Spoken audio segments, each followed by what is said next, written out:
शेतकऱ्यांचा जिव्हाळ्याचा आणि बैलांप्रती कृतज्ञता व्यक्त करणारा कर्नाटकी बेंदूर बैलपोळा सण राधानगरी तालुक्यातील कसबा वाळवे इथं यंदाही पारंपरिक उत्साहात साजरा करण्यात आला। शेकडो वर्षांपासून सुरू असलेली परंपरा ग्रामस्थांनी मोठ्या भक्तिभावानं आणि जल्लोषात जपली।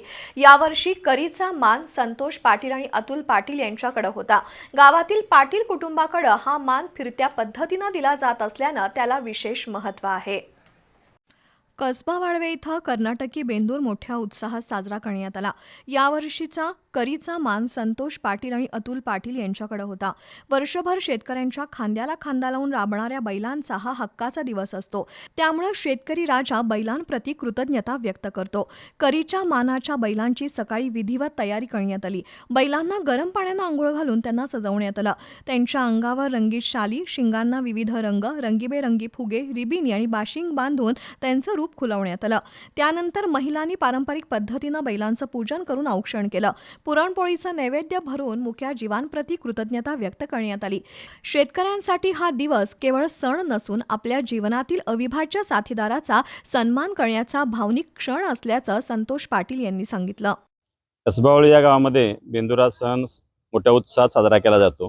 छत्रपती शिवाजी महाराज यांच्यापासून कसबावळीतील पाटील घराण्याला ही परंपरा कर तोडण्याचा मान दिलेला आहे आणि ती परंपरा अखंडपणे या ठिकाणी आम्ही चालू ठेवण्याचं काम पाटील घराण्याने केलेलं आहे।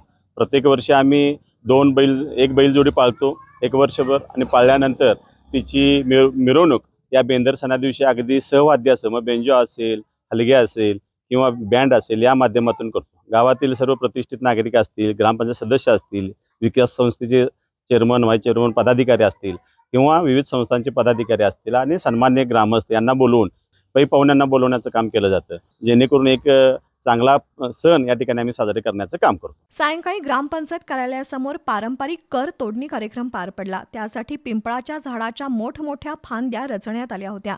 सजवलेल्या बैलांनी या फांद्यांवरून उडी मारत कर तोडणीची प्रथा पूर्ण केली। हा सोहळा पाहण्यासाठी ग्रामस्थांनी गर्दी केली होती। त्यानंतर फटाक्यांच्या आतषबाजीत, गुलालाच्या उधळणीत आणि ढोल ताशांच्या गजरात बैलांची गावातून मिरवणूक काढण्यात आली।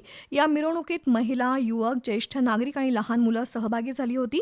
संपूर्ण गाव उत्सवी वातावरणात भारावून गेला होता।